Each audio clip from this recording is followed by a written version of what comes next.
activated for watches and warnings, affecting all counties in north central and northeast Illinois, as well as counties in far northwest Indiana.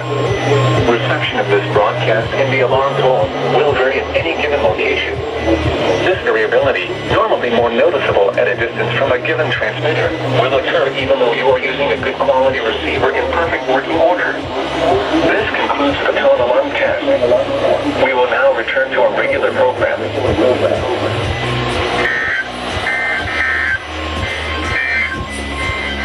Here is your forecast for DL and surrounding communities.